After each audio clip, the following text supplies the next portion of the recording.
Hello, everyone, and welcome to Awakenings. This is Michele Meiche, your fellow guide and fellow spiritual traveler upon the path. Sylvia's already asked me a question, do I see people's auras? Yes, I do. Yes, I do. And the energy or the presence of them. Those of you that like to call in, the number is 347-539-5122, and you can either call in or put any of your questions or comments or feedback in the chat room, however you feel most comfortable. And always love feedback, so if you have comments after the show, you can email me via the Blog Talk radio, and I will do my best to answer them or get you the source to be able to answer. And also any upcoming shows or any questions that you would like, if you notice that we're having specific guests on, you know, you can pre-email any of the questions or comments. Now I want you to ask yourself, and a lot of you may have already been asking yourself this, if you have had a longing or a yearning or an awareness of another place, another dimension, or fitting in elsewhere.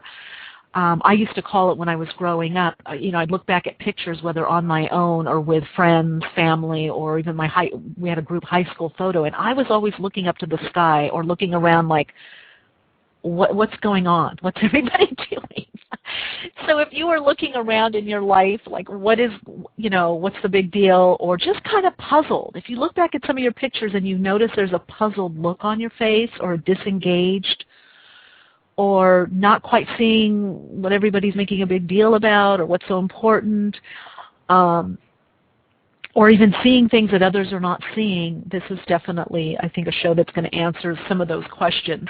Also feeling very connected to animal beings, feeling very empathetic to other people, being able to know what they're going through if they're not saying it, and animal beings being very connected to you. And as well as children, little baby beings. Then I think you're going to get some answers on this also. So today, in fact, I'm going to be calling him in a minute. We're going to be dialoguing with Dr. Richard Boylan. Some of you are aware of him and his work. He's a consultant to star kids and star seeds seeking to understand their origin better. And actually, he believes his mission is helping them understand their identity, their growth, their path. Actually, Dr. Boylan's career has spanned 4 decades of service as a psychologist, social worker, hypnotherapist, a retired clergyman. He was a clergyman at one point, an educator, and a space anthropologist. And Dr. Boylan has served as a lecturer at California State University, that's in San Cremento, and University of California, Davis, the National University, Chapman University, and Sierra College. And now since 1989, Dr. Boylan has conducted research into human encounters with star visitors. So my perception is a lot of this is, in a sense, coming out of the closet, and a lot of us starseed, I call them starseed light beings, are coming, we're converging. That's part of the awakening. That's why we're all meeting to remember the truth of who we are, or reassume this aspect of self, this awareness. If you want to say of our origins or our other dimensionality, however you want to phrase it. But basically, I feel that it's to move into this new era, this new age, this has to be done more on a collective level, and not just some of us here and there knowing this and kind of talking behind, you know, closed doors about this, but really making this more in the mainstream and more, you know, more well aware, and that it is not something that we're crazy. Okay, so let me give Dr. Boylan a call, and I hope he's going to go over his 42 attributes. That's what got me really interested in. Hi, Dr. Boylan. You're on the line. You're on the line with Awakenings. I'm doing great. I'm really very, very excited, pleased that you were able to take the time out of your busy schedule. No problem, Michelle. I'm glad to come. Yeah. I've already did a bit of an intro, and a lot of people already know of you and your work, but I did give a little bit of background. And I want to say how I was first introduced to you was on a interview on Paranormal 101, and when you were reading, which I hope at some point, later on we can touch on this, the attributes of the starseed beings, starseed kids or starseed adults, it was like coming home. I started crying. I'm just sitting there, and I don't know how many, 42, and you had certain numerical numbering of them, and when I added mine up, the number was 54. And I was like, my God, I knew it all along, and it makes sense. And here somebody is saying this and reaching out and giving us all this information and, in a sense, a place to go. It's just great. I'm really, thankful that you're doing this work and that you've been doing this work, actually, that you took the time. So thank you. Thank you so much. Yeah, you're talking about the 54-item Star Kid Starseed Identification Questionnaire. And people can take that. It's online on my website in the Star Kid Starseed section, and you just add up your yeses. A few yeses are worth more than 1 point. But if you're lazy, you just add up the yeses, and if you get to 16, then you can be pretty confident that points to you being a starseed. And to know about oneself, I think I always tell people when we get into these kinds of discussions is everybody has a right to their own personal identity and knowing it fully.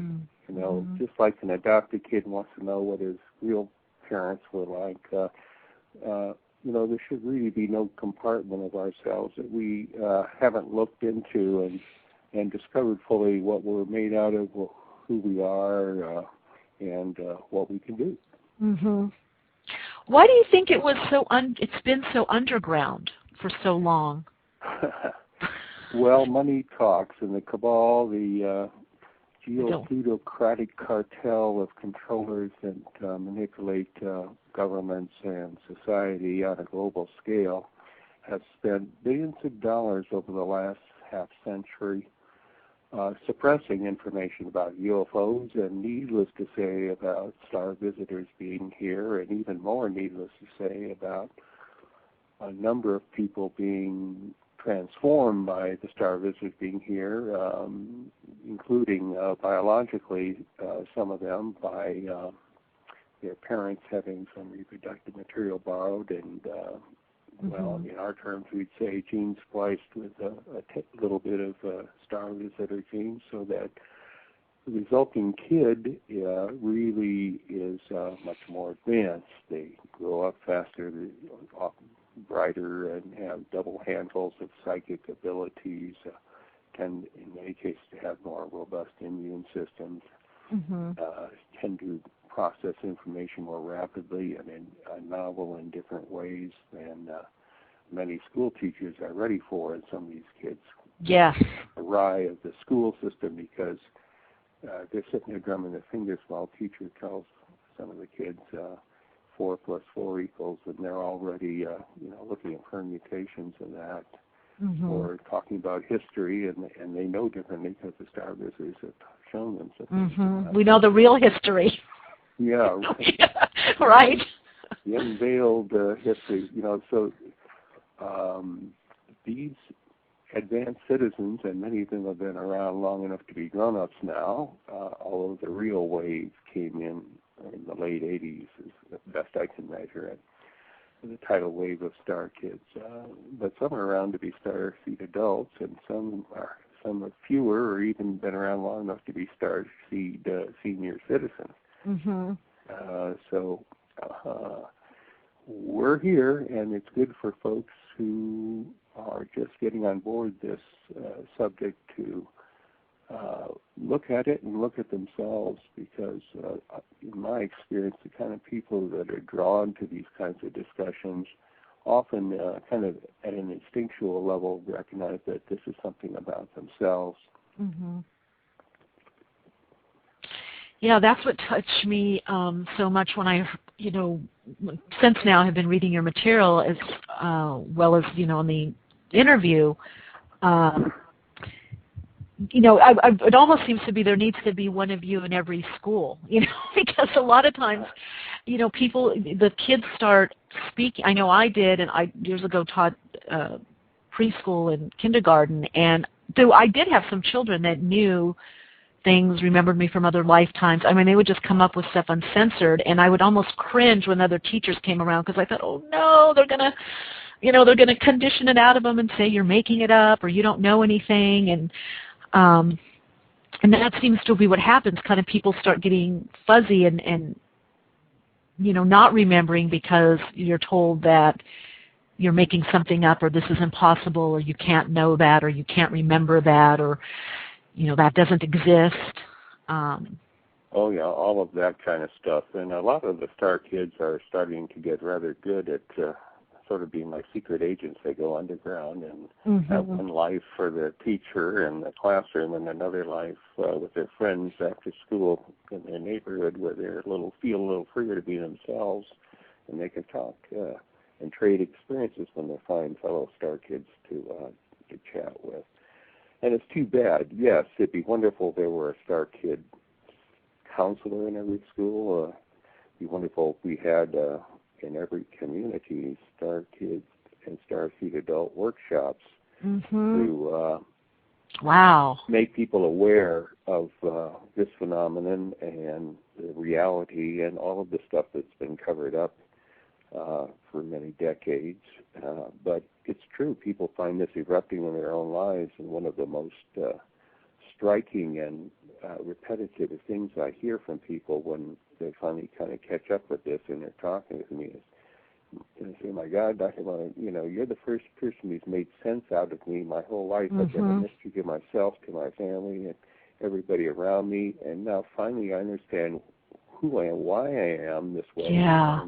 And why it's a little different than the stereotype you hear about in the newspaper. Yeah. I know my dad used to say, honey, you're just different. We don't quite know what to do. Yeah.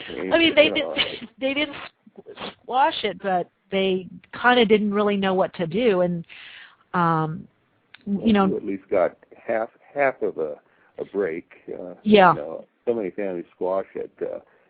I guess I have a little compassion for parents who just scratch their heads and don't know what to make of it, but don't discredit it.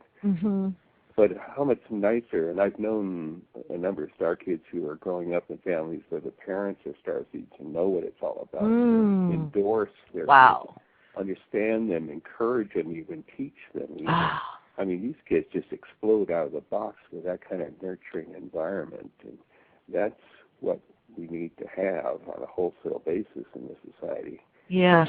People talk about doing a makeover. We need to do a societal makeover, and the sooner the better.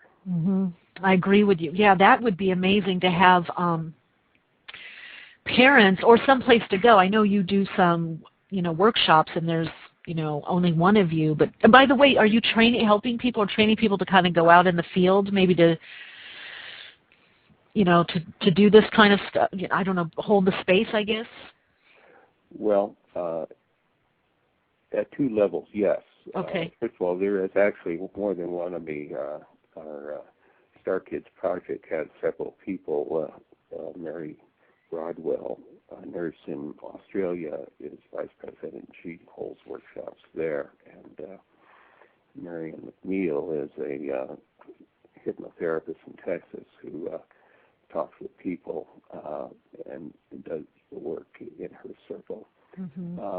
At various Star Kids, Star Seed workshops, I have used a couple other facilitators too who now know the ropes and are experienced and empowered to spread the word in their communities. And indeed, in the Star Kids, Star Seed adult workshops, we, at the end, I always make the point to everybody, now that you've had the package presented and we've all talked with each other and you've got this out in front of you in an understood way, you're hereby deputized to go out and spread the word. Each of you can be a kind of Paul Revere to go in your community and spread the word, wake people up. There's so many sleeping star kids and star seed adults who are puzzled and confused, but they can't quite put their finger on what's going on because the papers and the TV don't tell them anything, and they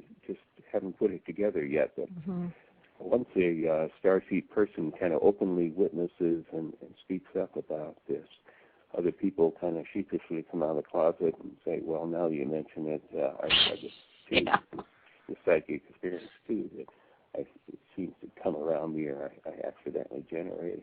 So we need to do that, like Dr. Martin Luther King or Cesar Chavez or other community organizers, including perhaps the most famous one currently running for president, Barack Obama. They all did grassroots up kinds of social change movements, and that's what I'm convinced is going to happen with the Starseed.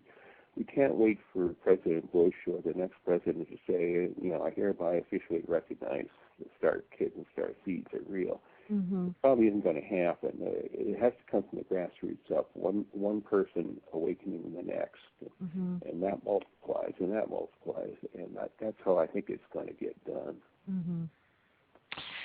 So, yeah, I would tend to just agree with you, looking at things, how they do tend to evolve more on a grassroots level, and then as you say more that the cabal, those that are pulling the strings, that they don't necessarily have a vested interest to reveal this or come out with this themselves. To the contrary, fight it tooth and nail as viciously as possible and as comprehensively as possible, because they see this as inimical to their maintaining power, staying in power, because once the Starseeds and Star Kids recognize themselves and understand their abilities, and the Star Kids and Starseeds also aren't just a kind of a vaudeville act of see how many psychic tricks I can do. These are highly developed spiritually. These are highly developed, humanely kinds of persons. They are compassionate. They abhor violence. They want to operate with transparency. They choose to deal with others in a kind of enlightened, heart place kind of engagement. And, these are transforming ways of interacting with one another, and the Cabal are all about fear and dominance and propaganda and appealing to people's basic instincts of materialism, greed for money, and very fear-based pleasure. And, if they can tweak all that stuff and get you distracted, then you're jumping through their hoops, and that's just the way they like it. But the Star Kids and the Starseeds completely sweep aside that whole manipulative paradigm, so the Cabal controllers are not the slightest bit happy with this Starseed, Star Kid thing getting out of the closet, but out of the closet it's coming. Absolutely. Now, Dr. Boylan, we have a question from Ms. Pavo in the chat room about, and I know you get this a lot, because I read about it in your book, the Crystal Kids and the Indigo. If they're the same or similar? Oh, yeah. Well, the way I answer that is like this, that the indigo term and the crystal term, and some people throwing a couple others around, were earlier attempts to label this phenomenon. I'm certainly not the first person to notice that kids are different. In fact, I've talked to old-time school teachers who taught for a couple decades, and I ask them, teacher, are the kids of today in your classroom the same as kids 20 years ago? Oh, no, they're very different. And how are they different? Well, they can't quite put their finger on it, but of course they tend to process information differently, and so I'm not the first one to discover this by any means, and some of the people who have also noticed that there's a new crop of kids growing up these days, use labels like indigo or crystal. They try to even develop a list of characteristics about them. I've looked at those lists, and the indigo one I have some problems with. I don't think it's terribly accurate in places. They seem to think that unless you're a juvenile delinquent, you're not a genuine indigo. Well, I'm here to tell you Star Kids are not juvenile delinquents, and maybe a few of them are, but it's not a characteristic of I would agree. being a Star Kid. So, that early list and formulation wasn't the most developed.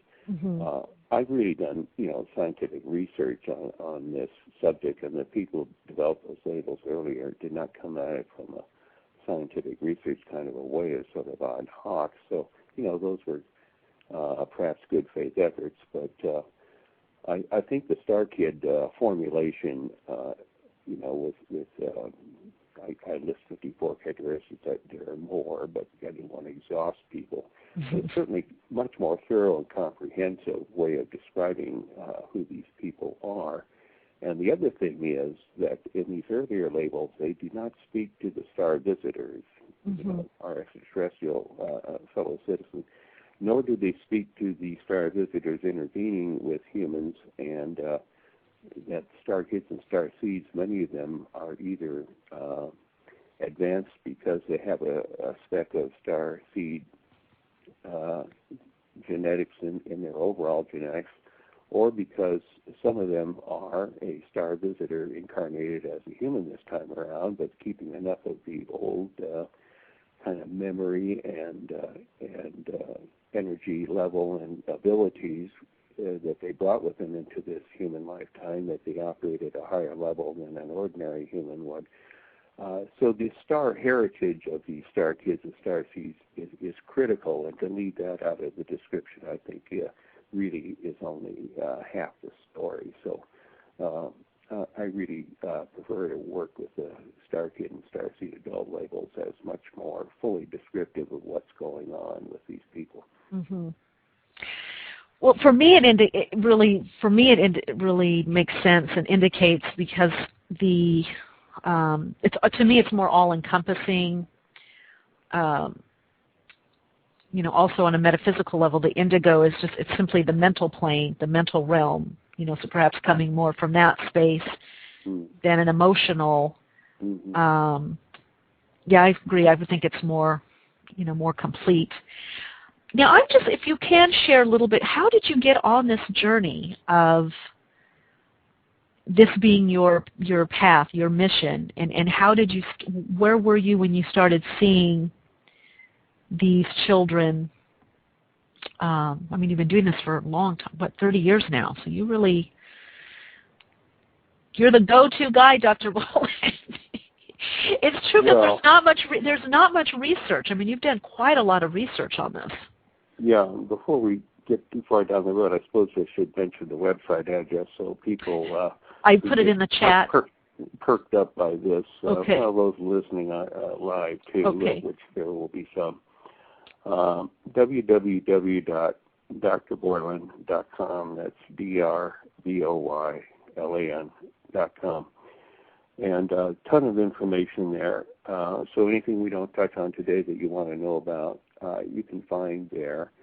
And I also put on there my Star Kids book about this whole generation of Star Kid and Star Seed adults that are with us now and poised to transform our society.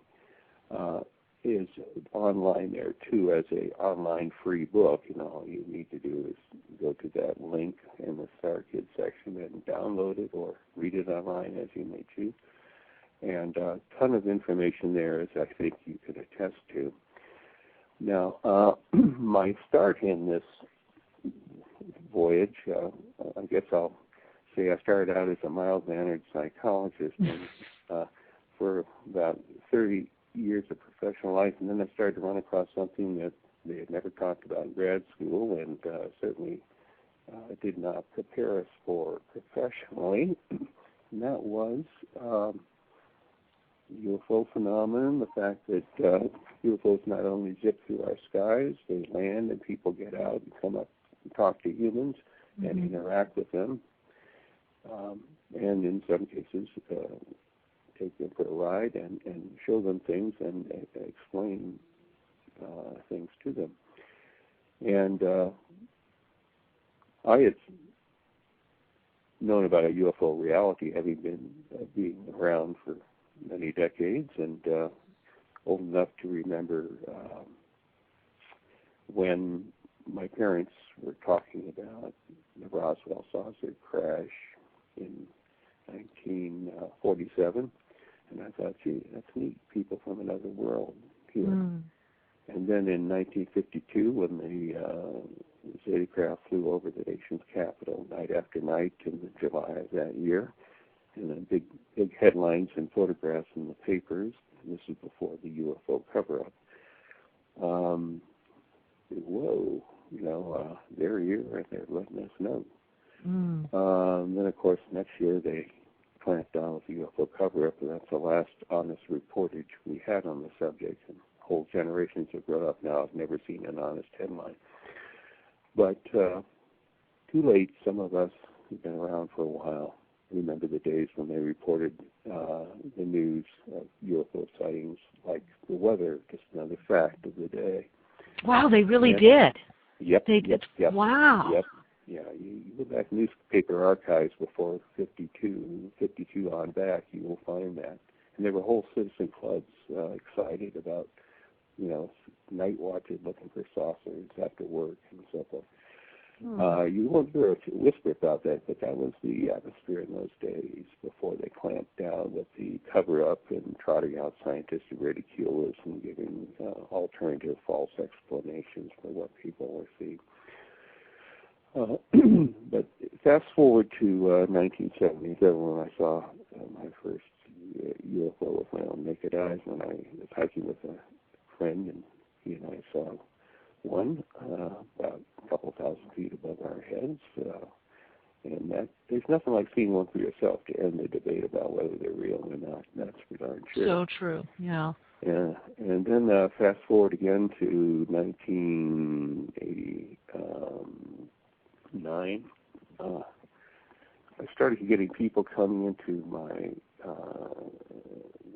counseling office who, after they talked about ordinary, everyday problems, let their hair down a little more and say, well, Doc, I got one more for you here. You're probably going to commit me to the state mental hospital, but here goes. And they talked about an encounter they had with a star visitor in their bedroom that one night or several nights. And I listened to these people out. I, of course, by that time was familiar with enough with them, and certainly expert as a long-seasoned psychologist to know people who are sane from people who are mentally ill. So I knew it wasn't that. 95% of the people who talked about these things were completely mentally sound, and many of them held responsible positions, one being a notable Republican figure in California political circles. I'm not going to mention his name, but these people didn't just fall off the turnip truck. They're outstanding citizens in the community, and I knew we had something real here, and that they were reporting actual events. And I used other techniques I know, cross-comparing stories and details. It became very clear very soon that these stories lined up, including it in the most intricate details, in ways that people couldn't just make up, because they would all of them spontaneously come up with the same idea about an insignia on a uniform, or how many fingers a particular star race had, and so forth. This is way before any kind of star visitor information was available popularly, any kind of detailed, accurate information. So, I was on the pioneer edge, but it was exhilarating, exciting, as well as spellbinding. What did you think when you were first hearing this? I mean, did you...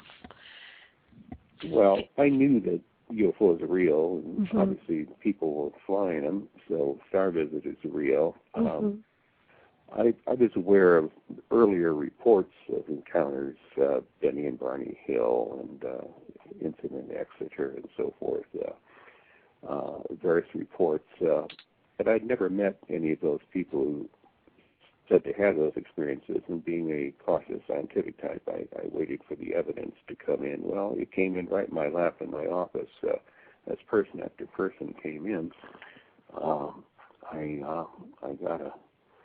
I've now talked to well over 500 people personally, and gone over their experiences, and certainly have a big enough database, putting it in those terms, to be able to, and I have reported my findings as scientific research evidence, And so to get back to the starseed aspect of this, after I met enough of these experiencers of star visitor contact, and many of them were confused and intimidated by society's denial of the reality of this and feeling adrift, I formed a kind of a experiencer group so that these people could come and meet other people and see that they didn't have two horns coming out of their heads, and they didn't wear propeller beanies. They were ordinary, regular citizens with this odd experience in common, that they've been visited by somebody from another star system. And that they found this terribly supportive and helpful. And then as this went on for a number of years, and I watched as these experiencers went on to have kids and watched their kids start to grow up, and I noticed, and they were telling me too, that these kids were different. They were much more advanced. They grew up faster. They all walked faster, talked sooner, talked more adult-like, had cosmic perspective, not just, what's going on down the block. Many of them remembered their previous incarnation as a star being, remembered their previous family, said, "You're nice, Mommy and Daddy, but I remember my real Mommy and Daddy up there," and they point towards the star.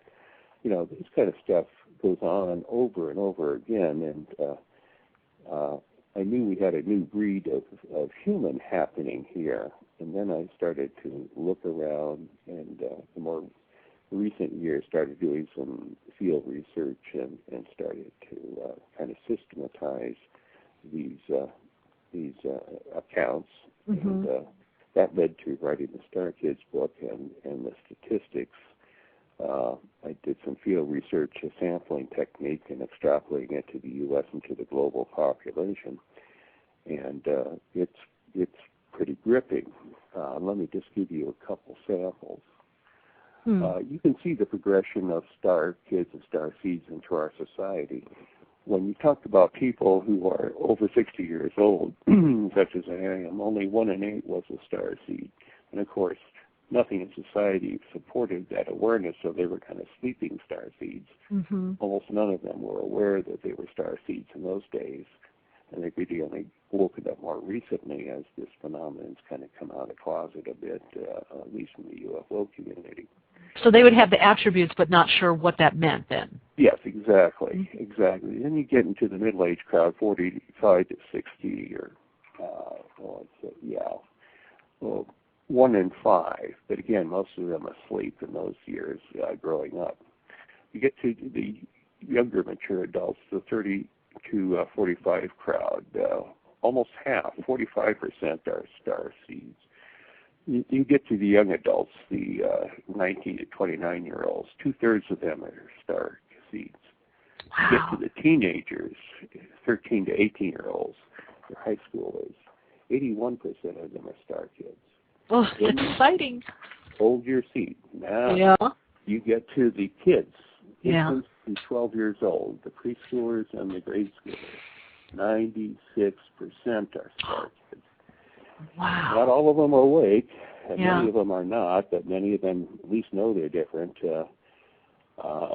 Luckily, I think some star seeds in our media, the ones who do cartoons and some of these films like Matrix and some of these other films that show star kids levitating blocks in the air and being able to see the future and so forth. I think a number of our listeners have probably seen some of those special films that have come out more recent years. These kids light up and say, "Yeah, that's like me."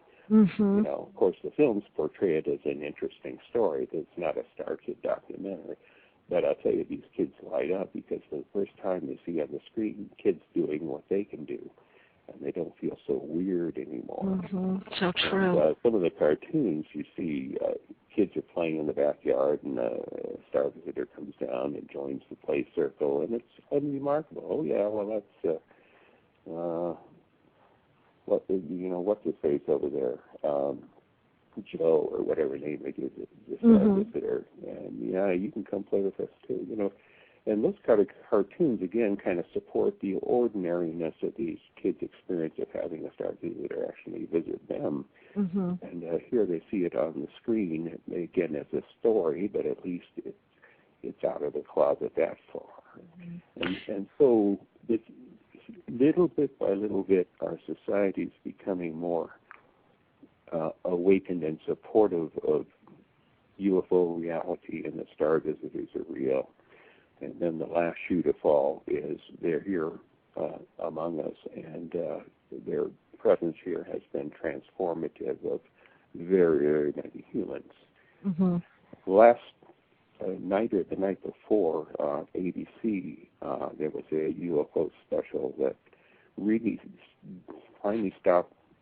It dropped the debunking tone and just served a number of sightings and a number of professional government, pilot, military witnesses saying, yeah, this stuff's real.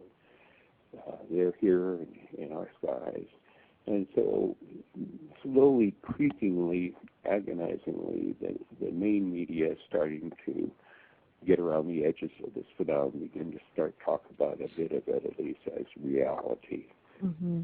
There's more of it now. There's so many shows coming out. Here's an example. I was at a friend's the other day, and in the jacuzzi of her condo or apartment complex, we're sitting there, and all of us are aware that we're starseed beings or starseed light beings, and we had been actually having this kind of conversation, and a man and his wife get in the pool, and he was all happy, and my friends knew him. I guess they lived there. And they said, oh, what's going on? He goes, oh, I just got my, project sold, and I'm doing this other show. And he was so excited, and they were like, what is it? What is it? He goes, well, I'm a little, I'm not sure to mention it or what it is. And we said, well, what is? I knew right away. I thought it's going to be something psychic, paranormal. And it was a paranormal show that he's doing with Spielberg. And I guess there's another one on A&E with another big director that I don't remember the name. So we all had this conversation in the jacuzzi with two other people sitting there, Dr. Boylan, just listening, just their jaw dropping. We were uncensored, just sitting in there. But he was talking about, all the documentaries he does are all on this, whether, UFOlogy, starseeds, all paranormal experiences and documenting that and all these gadgets and stuff. But I thought, wow, this is great. I mean, in the jacuzzi, just sitting there, and we're having this conversation. This person comes in and is working with us with Spielberg. So there seems to be a push, and I want to ask you, do you think that in a way this is an overall plan to use the media to bring more awareness of this? Absolutely. This is kind of the bright side of government propaganda use of the media during the wars, particularly World War II. It got perfected in somewhat sense. The government got very good at using Disney and other movie makers to put out war propaganda, make the enemy look bad and make people feel good about conquering them. And this is basically social, psychological, political manipulation techniques writ large. And they've conducted the UFO cover-up the same way with intimidation of people by trotting out scientists who lie and say there's no such thing as UFOs. Anybody says so needs to see a psychiatrist. That was a standard story for almost 5 decades, and they've done a darn good job of making this wacky stuff and people feel intimidated and afraid to speak up. So it is so refreshingly different to hear, like your anecdote about a producer associate of Steven Spielberg's. By the way, I thought Spielberg's E.T. and Close Encounters of the Third Kind were two of the finest kind of correct depictions of star visitors I have seen on the film.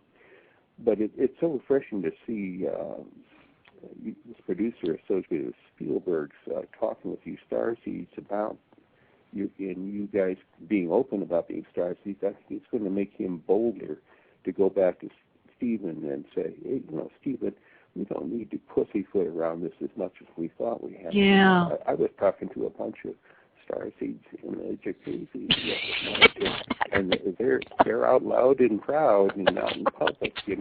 I think we underestimate the audience out there. I think we should just let it rip. Yeah. I hope he has that conversation with Spielberg, and I hope Spielberg makes the kind of films that let it rip. Put it out there. I agree. Yeah, that's a good point. Yeah, I was hoping that, and he's there a lot, so I'm going to keep going back in the jacuzzi, back swimming there. Yeah. Okay, the truth will bubble up. Exactly. That's why, when I had heard you originally on the interview with Paranormal 101, I thought, God, there's something here. This more needs to be out. Because I agree with you. I still feel a lot of it is closet. I work myself as a spiritual life coach. It's one of the ways I manifest or express my energy on this planet, this dimension. But I agree. There's so many people that come to me that have certain, a knowingness or a sense of something, or I call it this yearning to go home, or not really fitting in, or not wanting to play the game. Other awarenesses, and as they start evolving and connecting more with the truth of who they are, more and more of these attributes come out.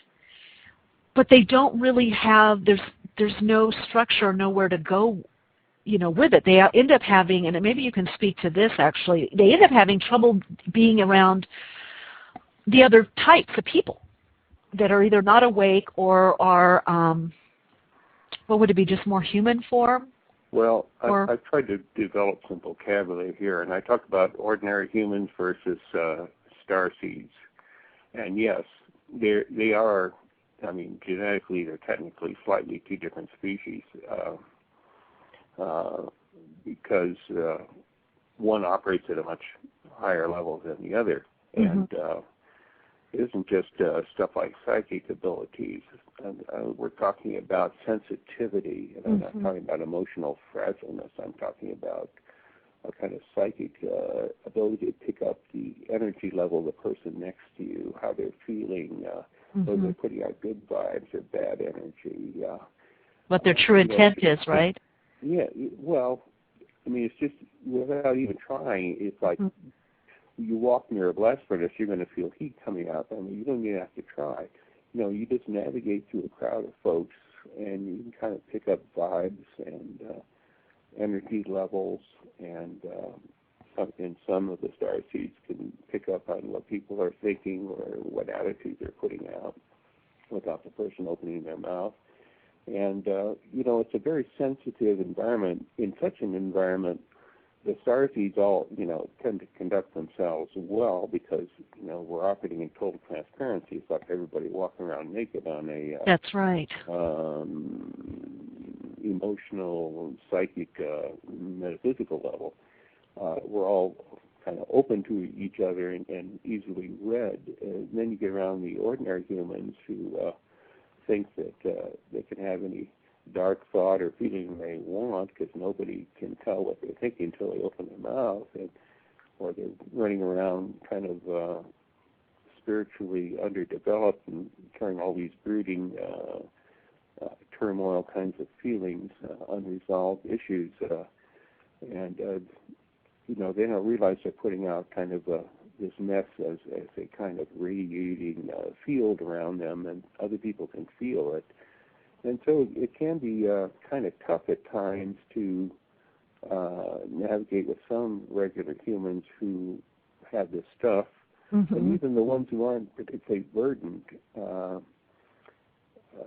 It's much easier for a starseed to relate to another starseed. They have so much in common, but with regular humans, there's a whole area where you can't, you don't have it in common, and unless they're awful open-minded, you're a bit reluctant to go into the differences. You don't want to make the other person feel bad, and you don't want to seem like a nutcase, and so there's a bit of discontinuity there that we can bridge with enough love and understanding over time, and gradually feeding people little bits of hints of things until you see how open they are. But it takes work. Whereas you get a bunch of starseeds in the same room and it's duck soup. Like you get a star Kids Starseed Workshop coming up October 18-19 weekend. Yeah, would you say where that is? Pennsylvania. It's in Pennsylvania? Allentown, Pennsylvania. Yeah, the details are on my website about this, but I just brought that up because one of the common experiences when you get all these Starseeds and Starseeds in the same room, and we're talking about star visitors that we've seen or the psychic stuff we know how to do and how that's worked for us in our lives. You know, everybody's so relaxed. They can let their hair down. They can look over their shoulder and worry whether the next guy's looking at them funny. They can just be themselves and know that the person across the circle for them is being themselves, and everybody's kind of on the same page of understanding reality, and it is such a wonderful, relaxing, supportive environment for people to operate in. People are really reluctant to go home at the end because it's such a wonderful little micro-society to be in, and it kind of reminds us of how it can be when we get society transformed. Pretty soon it's going to be all star kids and star seeds with these percentages looming up. You know, right now we've got the young ones are about 96%, essentially about another generation to 100% of the human race will be star seeds. Wow. But before that, we've got enough on board now. Star seeds and star kids form on a global basis a slight numerical majority, and so we need to start feeling free to transform our society now, not wait till it's 100%, because Mother Earth is hurting. Human needs are going unattended to or badly attended to, and we have so much to offer. And star kids and star seeds are really in a position to take leadership, and often you will find them in leadership positions, be it film, government, schools, industry, science, research, social improvement, in all the areas, because they've got energy, dynamism, they can see, they have a large heart to care about things, and they bring so much vision to what we could be and how to get from here to there. So we live in dynamic, interesting times, and the Stargates and Starseeds are a large part of that. We are seeding the new future, aren't we? I mean, we're creating it or co-creating it now, on this planet, on this dimension. I mean, that's my hope. That's my dream, that really there is going to be this unfolding or this tipping point where more people or enough are consciously aware and embracing this.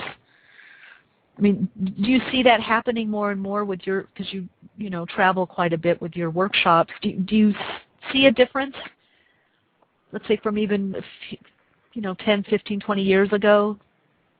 Well, I like to think so. Being a psychologist, I have to worry about, cautious about, projecting my own view of the world onto the environment around me, but I try and control for that. And what I seem to notice is just a tad more graciousness among people, adults. Let's just stick with adults.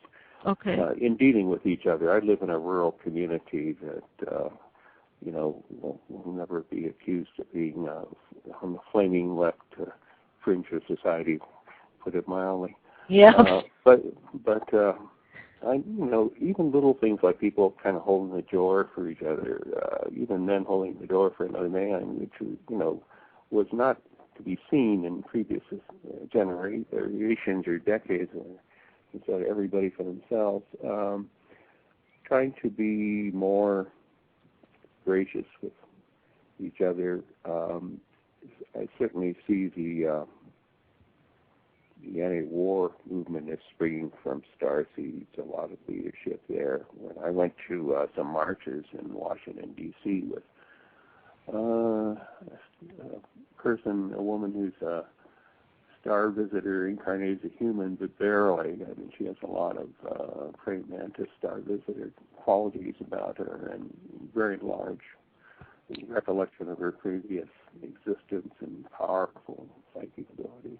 We were picking up on all the star seeds in the crowd. They were the majority of who was there.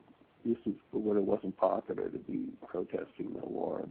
Mm-hmm. But, that kind of leadership is kind of a dramatic example. But in lesser ways, we see it elsewhere where people care to get corruption out of government or get people out of materialistic goals in businesses to more socially responsible objectives as primary rather than making the last dollar in cutthroat practices. There are many, many pieces of our society that we can clean up and make them fly right. And, I don't want to deprecate the many ordinary humans of goodwill out there. They're part of human society and have much to contribute to, and many of them are in leadership positions as well. While I could speak of the star seeds, shall we say, greater endowment or giftedness, it's not to deprecate the ordinary humans. If I can make a quick backtrack in human history. And let me just say, after this, I'll get to the 919 caller. Go ahead, Dr. Boylan. To backtrack? Yeah. The short history of the human race is this. We are all hybrids. Mm-hmm.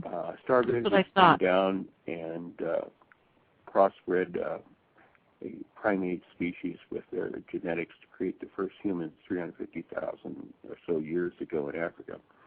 That was Homo sapiens. And the reason there's a missing link from previous primates is because there was no evolutionary gradual change. It was biological engineering. Kaboom, all of a sudden Homo sapiens didn't exist before.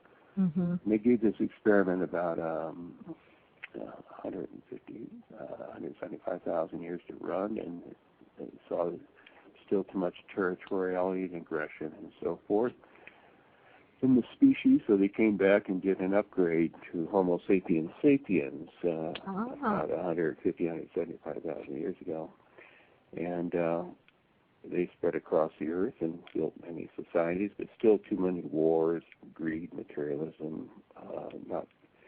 The technology got ahead of the spiritual and moral development levels. Mm-hmm. Probably the capstone of that was our atomic bombing 2 cities, 2 bits in World War II. And they said, well, the recipe needs some more work. So in started coming the Star Kids. And so now we are the 3rd iteration, or we are human 3.0. But our antecedent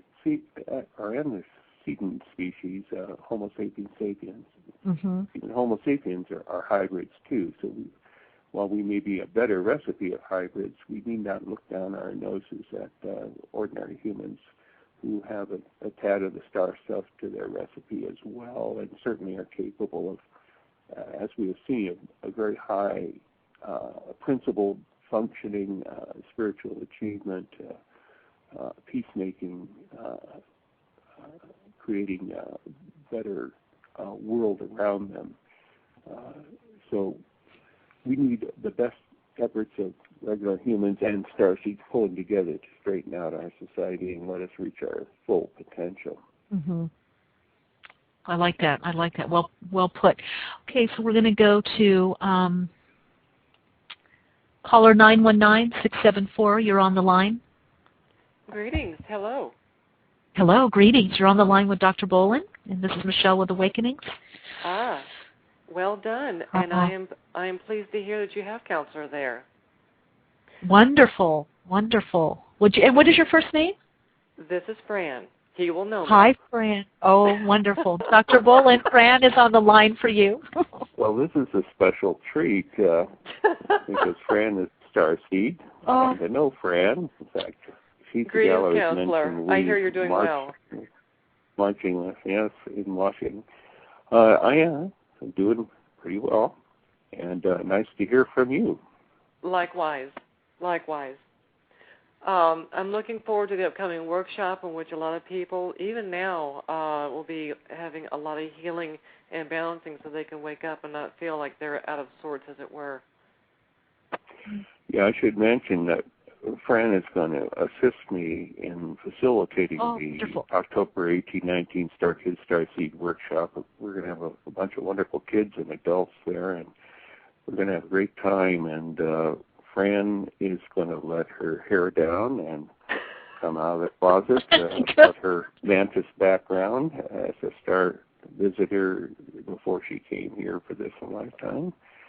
She might even regale the group with a little of her praying mantis race speech that she remembers from her previous life. Indeed. Now, do you want to share, Fran, a little bit? You don't have to say everything, but what the works, because we have people listening from obviously all over the country and internationally. What the workshop? What's the main focus, and a little bit of what people can expect? And this is going to be October 18th and 19th, and Allentown, Pennsylvania. Yes. It's not too far from Philadelphia. Okay. Lehigh Valley. People have heard of Bethlehem, U.S. Steel, all of it. Oh, yes. Okay. And that complex of cities near the where Pennsylvania gets near the state line there with New York and New Jersey. And what kinds of things do you do in the workshop? Fran, you want to say a little bit about your experience, and then I can add to that. Okay. Well, generally there are various going over various attributes and learning how to assess those at a peaceable pace with each person, so they can discover that on their own, as it were, with a little bit of assistance, as it were. There's also the aspect that I noticed that on such as the chatting in the chat room, I since I have to address this, that a lot of people I notice mentioned that they feel like they want to go home and they do not belong here.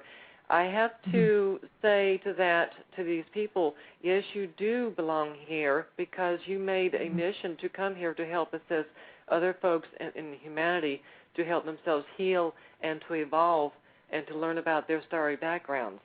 So you did make a choice to come here and to not let being in human form get you down, because there's lots of lessons to learn. Yeah. So, thanks for speaking that, Star Sister. Because I remember when I came down. I remember when I was we wouldn't call it time frame, but somewhat of that, when I was going to be coming down or incarnating. And I had a choice, but I had a decision. I didn't really, and I remember this was a small kid. It was like a little dream that played over and over, and I kept saying, I don't really want to, I'm not sure, and it was left up to me, but I knew I had to and I needed to, that I had agreed to, but then I wanted to kind of change my mind. Indeed. Now, it's a little like a Peace Corps worker that's sent over to, let's say, Africa, and they're in a village there, and people need help, and they've got skills to help with, but they get homesick and they kind of miss how it was at home, and that's okay. It's a legitimate feeling. Of course, you can get homesick, but you stay with your commitment and see it out. And I think maybe that could be a comparison to how star seeds or star visitors who incarnate as humans, star seeds, can feel pangs for the, frankly, pleasanter society that they came from. But they still know they got a mission here to help Earth out at this very difficult time in its evolution as a society. Yeah. I know. I do feel better about being here now that more people are coming out. Yes. That was an interesting way of phrasing it. Tear down the closet. But isn't it kind of like that in a way? I feel that. I feel like it's been very closeted. Sadly, it has been. Also, during the workshop, there's the aspect of also opening oneself when we get together to do outreach to relatives that we have out and about in the galaxy that this solar system happens to reside in, and to see what contact may be received. Okay. Yeah, as well. We do that kind of formally in a Skywatch on Saturday night. Gather in a quiet, remote place and do some telepathic outreach. And sometimes a craft will come by in the sky, but I think perhaps more meaningfully, star visitors have often come down near our circle, not necessarily visibly, but with telepathic communications. And in some cases, people have felt them, and some of our more psychically talented members have actually seen them. I'm an old model starseed. My psychic seeing isn't as great as some folks, but I can kind of feel the energy where they're standing and can spot that and feel it. So that can be kind of an exciting moment within the workshop experience when you detect at some level their presence, that they've responded to the invitation to come in. Indeed. It can be quite intriguing. If I may share a couple of words or thoughts with you in my own native tongue, yes. Of course I will translate afterwards for your listening audience as well as for your individuals that are chatting, I guess, in what's called a chat room of sorts. A lot of this terminology to me is like, okay, because I'm not used to it. The mechanical technology I'm not used to. It's hard to explain. But anyway. But you're here. Oh, yes, I'm here. Thank you. Hold on one moment. When we start switching to mantis people speech patterns, then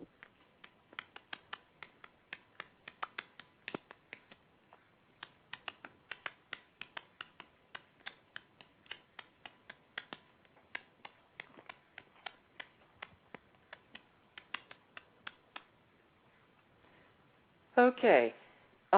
Simply what was relayed was simply that learn to heal oneself and everyone else around you so you may be able to balance with yourselves and with Gaia as well, so all can live in peace and be true to oneself.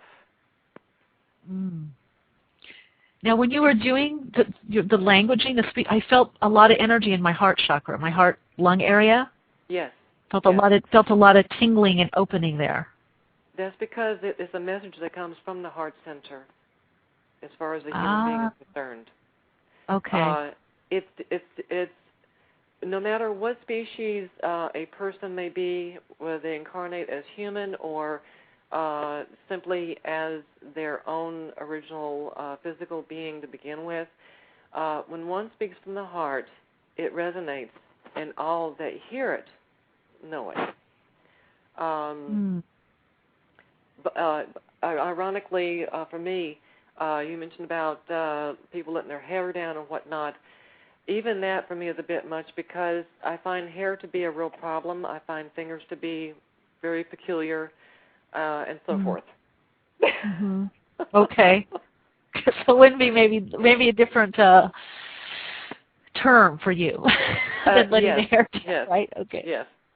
Yeah, if people want to go on my website to the section where it talks about, presents pictures and drawings and photos of different star visitors, and flip over to the one about the mantis people, they'll see that the mantis people do not have hair. Their body structure is somewhat more like a cross between our praying mantis insect and an upright humanoid. And the extremities of the arms do not come out into 5 fingers, right, Fran? It's more Indeed. of a mitten-like enclosure, grasping area. Indeed. So she finds 5 fingers a little bit much in this lifetime.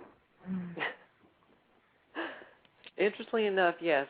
Of course, a lot of this started from very early childhood.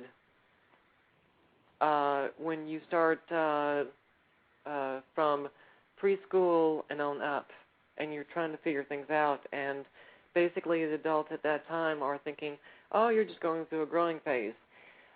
You're right in one sense. I am going through a growing phase, but that still doesn't make it easier to try to comprehend. Right. Right, exactly. There's a growing phase. And there was no Star Kid workshop or book no. anything else out there when you were growing up No. to help you make sense of yourself. No. Definitely not. And I would have to say that if you ever happen to see the film Starman with Jeff Bridges, yeah. I identified with him to the extent that, oh my gosh, talk about trying to puzzle your way through life and you don't really have much of anything as far as instruction goes as to what's going on around you. Mm-hmm. So that seems to be an overriding theme. I find it. I say it's like there's a rule book here, but we didn't get it or it doesn't relate to us. So it's you kind of have to find your way in a sense. Indeed. Yeah. Well, I do encourage everybody to read the Star Kids, the Emerging Cosmic Generation book I've got online at my site. Very highly. It's very comprehensive. You read that, and I would guarantee you will make a lot of sense to yourself as a star seed after you've finished that book. You could go to Dr. Boylan's website, or there's also a link on the Awakenings page that you're listening to the program through. There's a direct link also to Amazon. There's an icon of the book, and if you roll over that will take you there also. I could say this, Fran, about mitten versus 5 fingers. It's easier using 5 fingers on each hand to count to 10 than using mitten. There is this, yes. Yeah, so there is some advantage to the human physiognomy. Yes, that's true. Interfacing. I like to pull her leg once in a while. Oh, I am not going to go near that. No. Now, however, go ahead. However, it does come to be an interesting thing when we had Councillor Chloe show up at a workshop, and I didn't realize it, but she is related to my mother. Not my biological mother, but my starry mother. Mm-hmm. So, and how did you find this? Being a mantis star visitor as well. Okay. Fellow mantis star visitor, which makes you what, cousin or niece to? I think that would make. I believe that would make me a niece to her.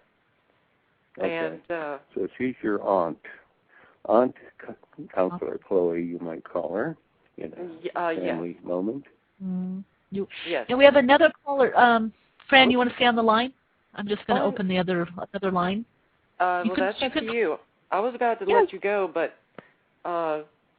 you can stay. Go for it. You can stay, and if you feel like hanging up, you could just hang up. It's up to you. Okay. Okay, great.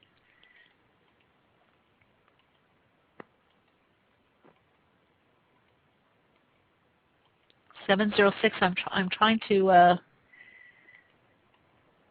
maybe it won't let me do. You're dealing with primitive earthling technology. I know, and also, Dr. Boylan, do you find this too, that what happens also is that the computers, everything are calibrated to old, brain matter and consciousness. So every time there's an upshifting, things just don't work. Yeah, the energy around your studio right now is probably awesome. You've Yes. been a rather developed star seed person. Absolutely. Plus, all the rest of us pouring energy in through those transistors. We had last week. We had a crash, just our site. Yeah. Okay, 706-238. You're on the line. You're on Awakenings. Hello. This is Douglas Malloy. How is everyone? Hey, Dougie Slap. How's it going? Great. Good. I'd like to first extend a thank you to Dr. Richard Boylan for being on Paranormal about a month ago.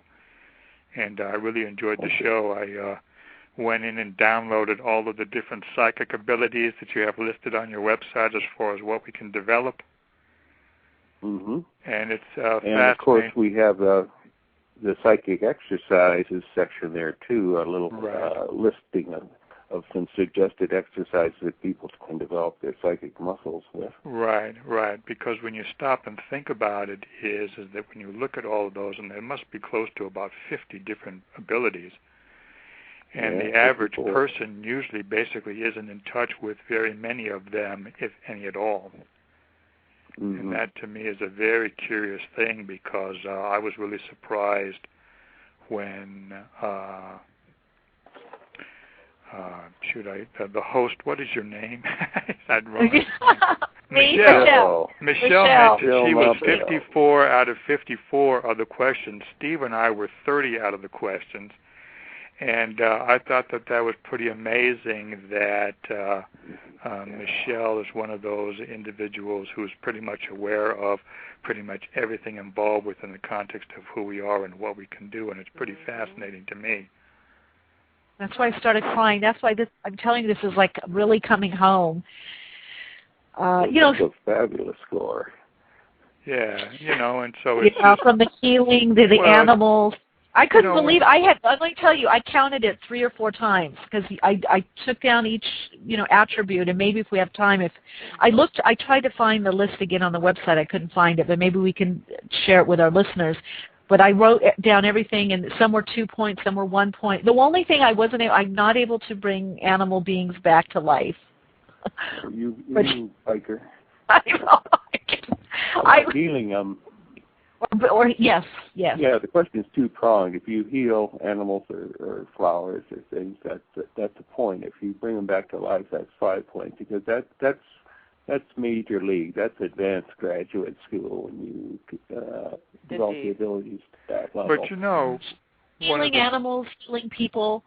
I've even gone to zoos, stood by giraffes, and telepathically called them over, and the animals will lean towards me. I have a picture. Yep. All animals are telepathic. Yes, they are. Secret. Yes, they are. Yes, that's it. Extremely telepathic. They read our mental images. Yeah, we don't realize that intuition is a universal language, and everything that exists can communicate through that technique of intuition. Everything from plants to animals, the planet, everything that exists will use the same language, which is intuition, which it really behooves us, and this is why Dr. Richard Boylan's work is so important, is he's basically trying to let us know that, yes, there's aspects to ourselves that are more evolved and more involved than just our seeming biology, and we can come in touch with that and start being more effective in our humanity as a star beings. And it's absolutely wonderful. Yeah, so absolutely. Now, I have a couple of questions, and I don't want to, because you guys don't know what it took to get Dr. Boylan here. He's very busy. I want to make sure you get her. I was a little nudge. A nice nudge, but not a nebbish. Yeah, right, not a nebbish, but a little nudge. We'll cut you a little slack. Thank you. One question, we have a couple questions here. One is, and you had talked earlier about the mating, people now that they're the starseed babies, there's more, I think you said 86%, or it's about 96% actually. So is it, if 2 starseed beings on this planet, this dimension, have a child, is it going to be a starseed baby? Well, yeah, this these are hardwired into our genetics, the star seeds that are here because of gene splicing. It's hardwired into the genetics, so it's passed on to the next generation. And when you have, even a star seed marrying an ordinary human, their kid would have half the star seed genetic endowment, and if 2 star seeds marry and have kids, then they would have 100% of that inheritance of starseed qualities. Okay. That's why, and so between intermarriage and passing on, that's why I say that within a generation or so, the whole human race is going to have starseed, star kid qualities to them. Wow. I just have a quick question for Dr. Richard Boylan. Okay. Dr. Richard, do you think that what you just mentioned about everybody's going to start applying things, do you or would you equate that to activation of the brain? Because it seems like psychic abilities and brain activation have a correlation or a correspondence. Well, yeah, many psychic abilities are mediated by the brain, the cerebrum, the physical structure that supports mental activity.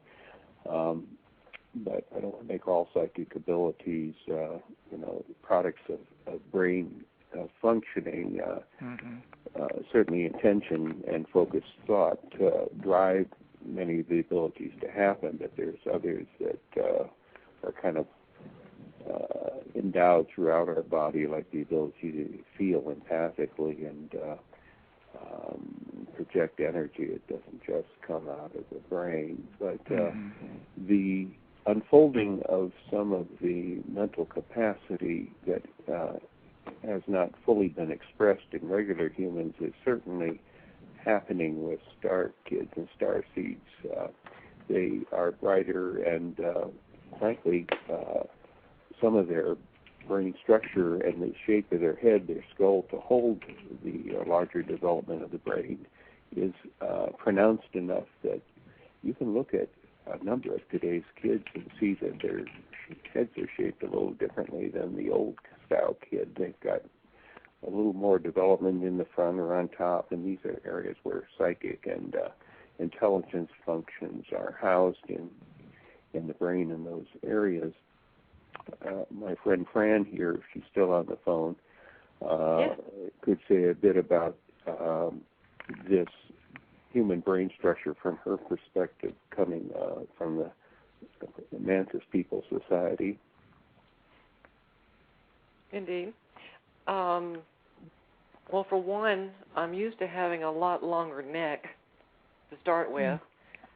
Two, yes, it can be rather interesting as to how you're trying to get your entire brain structure into the form that you're currently inhabiting now, because you're used to having a little bit more than what you are ending up with. A larger brain case. Oh, yeah. A larger brain capacity or physical size and a larger skull to house it in. Oh, yeah. So that while you wouldn't be indelicate enough to call us humans pinheads, but I suppose everybody can make comparisons. No. I wouldn't go so far as to say that, no. No, but, that has struck me that one of the kindnesses of the Zeta people who have very pronounced larger skulls in comparison to humans resting on their bodies, size-wise in comparison, that they've never resorted to calling humans pinheads, but they could if you were to put one side by side with a human and say, oh, my, those humans really have small skulls. It's a miracle they can get a decent thought out. Well, is that what you think of the larger forehead, Dr. Boylan, where there's a more forehead? The psychic function, as much as it's localized in the brain, it tends to be in the frontal lobes. That seems to be where scientists have measured that brain firing activity tends to happen when persons are engaged in psychic activity. So it makes sense for that part of the brain to be more developed if the person's going to operate at a higher functioning level in the realm of psychic ability. Makes sense. So another question, how do we get in touch with our star parents, or starseed parents? Well, you have a free long-distance phone known as mental telepathy. Oh, okay. And it Very requires simple. not just brain, but heart center, right, Fran? Indeed. A lot of things that humanity can do to connect with their relatives out in this galaxy are so simple, I would refer to as disgusting because it does not have to be complicated. If that makes sense, I have no idea. It made sense. Well, essentially, as I find amongst some people out in society, they tend to make things so complicated and difficult when it really is very simple. Yes. And not hard to comprehend. And it's like, okay, I give up. Someone just in the chat room put one mind. Yeah, I think if you go in that space, right? It was what I do when you remote view or what, you shift, you align or tune in and get into that space, and they're right there. The person in the chat room probably is doing a Star Trek-y thing of mind meld. That would be kind of what it's like. If we use the example of our Peace Corps person stationed in some small village in the other half of the world, and let's say they get lonely and they think about mom and dad, and there's no phone service out in the village where they're working, and they sit down and maybe they summon up some of their abilities and send out a longing thought, but with a picture of them in their heart and their mind, and sending love out. And gee, I wish I could say it to you on the phone, but I love you, mom and dad, and hope you're doing fine. You don't want to think that travels across and gets there. It does. Yeah, you could feel it. You can feel it. Yeah, and the other end can feel it too. See, I think too, and reminds me by what you're saying, Dr. Boylan. See, we're so conditioned on this dimension in this society to not, that has to always be physical form or something tangible. My perception is the more you get familiar and comfortable and use the subtle energy, begin to feel that plane, that's the community. Others will feel it too on the other end or other side. If we all get good enough at this, we can put AT&T out of business. That's right. I love that. Now, somebody's also asking in the chat room, Fran and Dr. Boylan, can they also, our starseed parents, be guides for us? Can they help us on our path, our human path? They already are. Maybe I'll defer to my colleague Fran, who's got better star memory connection.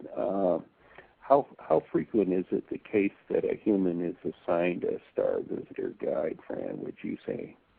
How often? Yeah. I would say, oh gosh. I'll put it as a percentage maybe. I would say 95% of the time to 100% of the time. Well, I think that answers it. Yeah. So a person has a reasonable expectation that one of the guides' unseen presences around them that kind of nudges them and helps them move and get inspired to move in helpful directions in their life and making better choices.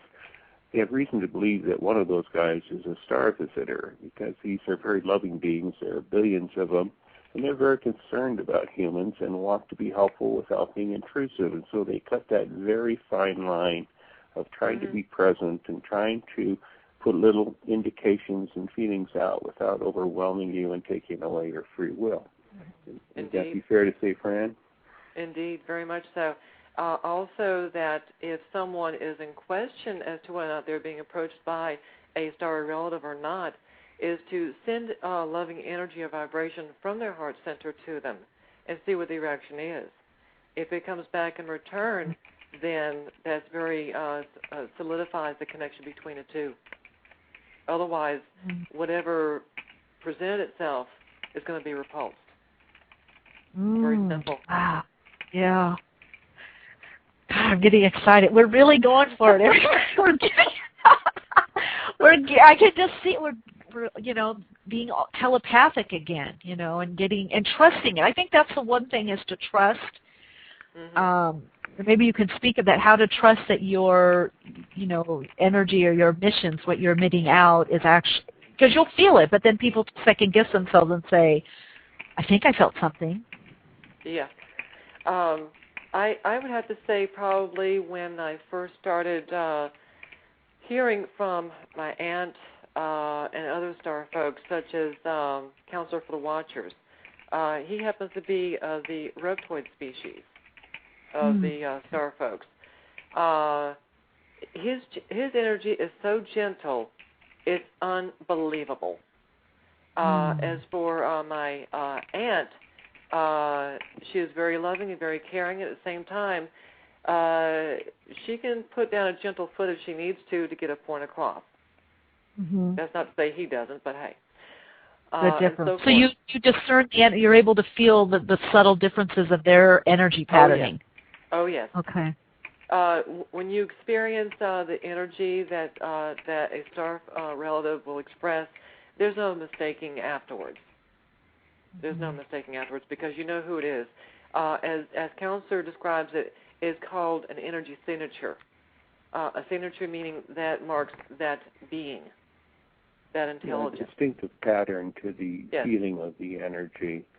And get back to your point about guides, I would encourage people to begin to reach out and feel for the energy pattern, the feeling, the energy signature, if you will, of the star visitor guide that is near them. They may even be able to spatially locate where the star visitor is near them, but also notice the quality of the energy, not only at a kind of energetic, metaphysical energetic level, but at an emotional level. Because the energy signature is the combination of a kind of metaphysical energy patterning and an emotional feel to it. You know, is it bright? Is it gentle? Is it, warming? Is it supportive? You know, and those feelings can alter depending on what the mission is at the moment for the star guide. I'm at a point where I need to kind of wrap this up. Yes, we've actually gone over. I didn't mean to keep you this long. Yeah, so. But it's been a fabulous discussion, and appreciate Fran coming on board to join us and the fine questions and ideas from the people who phoned in and texted you in the chat room. We all have made this soup together be a very rich sharing of experiences and ideas. Absolutely. Well, Councillor, I'm the one who's honored to have shared this time with both you and everyone listening. Thank you, Fran. We all enrich each other, don't we? Yeah. Indeed. Thank you so much for calling in and sharing your message. And Dr. Boylan, thank you so much for taking the time to share your wisdom and your path and your insight and understanding on this. Anyone that's listening, if you'd like to get more information, you can go to Dr. Boylan's website, www.drboylan.com, and I've put it in the chat room, and I will again, and that's Boylan. And also there will be a workshop in Allentown, Pennsylvania, October 18th and 19th that can really support you on your path of integrating this awareness and aspect of yourself. Thank you so much. Thank you, Fran. Well, thank you. I appreciate your being a upfront starseed, Michele, and a shining example of putting consciousness out there and helping people wake up. Well, if you ever need anything, I am here. So. Namaste. Namaste. Namaste. Namaste. Bye all. Thanks for sharing. It was great. Thank you. Take care. Love and peace. All Good right. journey. Take care. Namaste. All right. Bye-bye. Thank you. Namaste. Wow, everyone, so much love. Wow. I can feel it. We've got a minute left. Dougie Slap, are you there? Yes, I am still here. I refuse to go anywhere. You have to slap me away to stop me. I know, everybody. I'm like in a zone, you guys. It's just what wonderful connecting and what wonderful heart energy. I don't know what she did with her little...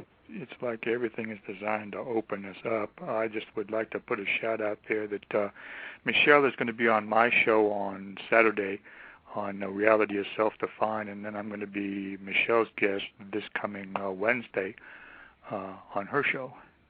Yeah, Wednesday the 24th, 12 o'clock.